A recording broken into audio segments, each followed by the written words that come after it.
ನಮ್ಮ ಕನ್ನಡ ಚಿತ್ರರಂಗದ ಹಿರಿಯ ನಟ ಸಿ.ಎಚ್. ಲೋಕನಾಥ್ ಅವರು. ಲೋಕನಾಥ್ ಅವರನ್ನು ಅಂಕಲ್ ಲೋಕನಾಥ್ ಎಂದೇ ಕರೆಯಲಾಗುತ್ತಿತ್ತು. 650ಕ್ಕೂ ಹೆಚ್ಚು ಚಿತ್ರಗಳು ಹಾಗೂ 1000ಕ್ಕೂ ಹೆಚ್ಚು ನಾಟಕಗಳಲ್ಲಿ ನಟಿಸಿದ್ದರು. ಬನ್ನಿ ವೀಕ್ಷಕರೇ, ಈ ಸಂಚಿಕೆಯಲ್ಲಿ ಅಂಕಲ್ ಲೋಕನಾಥ್ ರವರ ಬಗ್ಗೆ ಸಂಕ್ಷಿಪ್ತವಾಗಿ ಕೆಲವು ವಿವರಗಳನ್ನು ತಿಳಿದುಕೊಳ್ಳೋಣ. ಪ್ರೀತಿಯ ವೀಕ್ಷಕರಿಗೆ, ಅನನ್ಯ ಚಿತ್ರಗಳ ಮಾಹಿತಿಗೆ ನಿಮ್ಮೆಲ್ಲರಿಗೂ ಸ್ವಾಗತ. ಲೋಕನಾಥ್ ಅವರು ಆಗಸ್ಟ್ 14, 1927 ಬೆಂಗಳೂರಿನಲ್ಲಿ ಜನಿಸಿದರು. ತಂದೆ ಹನುಮಂತಪ್ಪ ಮತ್ತು ತಾಯಿ ಗೌರಮ್ಮನವರು. ಇವರದು ಜವಳಿ ವಾಣಿಜ್ಯ ವಹಿವಾಟಿನ ಕುಟುಂಬ. ಇವರದು ಶಿಸ್ತುಬದ್ಧ ಜೀವನ.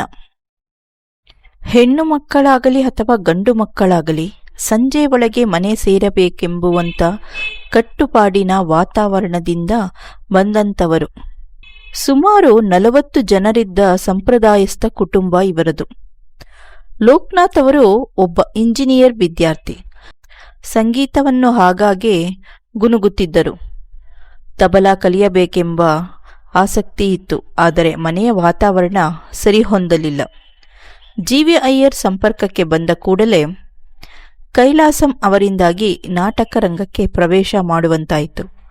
ಮುಂದೆ 1952ರಲ್ಲಿ ರವಿ ಕಲಾವಿದರು ಸಂಸ್ಥೆ ಸೇರಿ ಅಭಿನಯಿಸಿದ ಮೊದಲ ನಾಟಕ ಬಂಡವಾಳವಿಲ್ಲದ ಬಡಾಯಿ.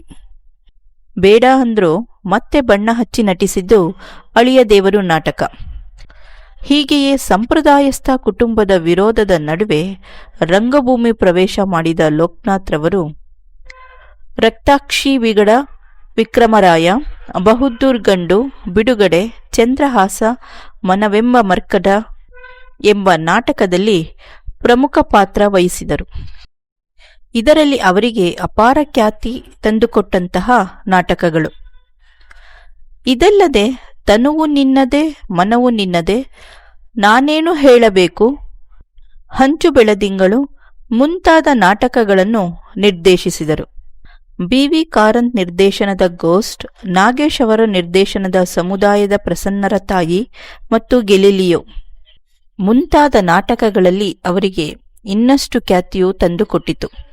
ಈಗಲೂ ಅದು ನನ್ನ ಬದುಕಿನ ಅವಸ್ಮರಣೀಯ ಕ್ಷಣ ಎನ್ನುತ್ತಾರೆ ಲೋಕನಾಥ್ ಅಂಕಲ್. ಕನ್ನಡ ಚಿತ್ರರಂಗಕ್ಕೆ ಸಂಸ್ಕಾರ ಚಿತ್ರದ ಮೂಲಕ ಪಾದಾರ್ಪಣೆ. ಆದರೆ ಗೆಜ್ಜೆ ಪೂಜೆ ಅವರ ಮೊದಲ ಬಿಡುಗಡೆಯಾದ ಚಿತ್ರ.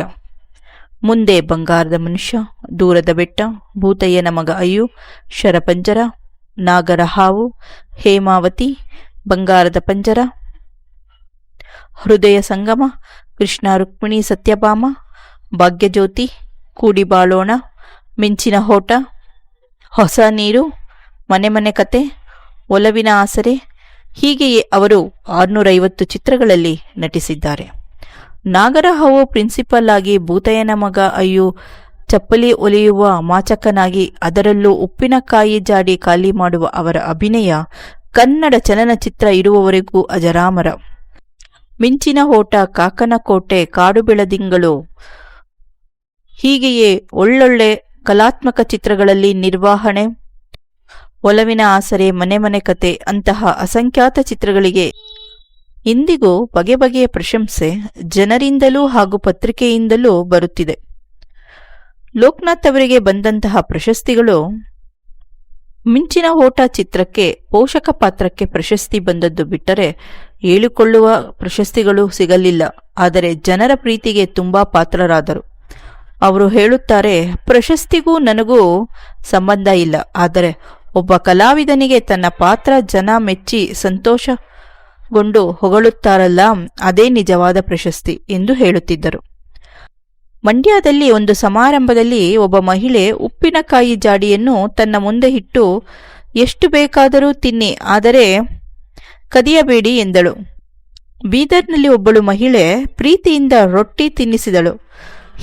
ಹೀಗೆಯೇ ನನ್ನ ಪಾತ್ರ ಎಷ್ಟು ಜನಪ್ರಿಯವಾಗಿದೆ ಎಂದು ತಿಳಿಯಿತು ಎನ್ನುತ್ತಾರೆ ಲೋಕನಾಥ್ ಅಂಕಲ್ ಅವರು. ಕಿರುತೆರೆಯಲ್ಲೂ ಕೂಡ ಹಲವಾರು ಧಾರಾವಾಹಿಯಲ್ಲಿ ಅಭಿನಯಿಸಿದ್ದಾರೆ. ಅನೀಶ್, ನಿರೀಕ್ಷೆ ಮುಂತಾದ ಧಾರಾವಾಹಿಗಳನ್ನು ನಿರ್ಮಿಸಿ ನಿರ್ದೇಶಿಸಿದ್ದಾರೆ.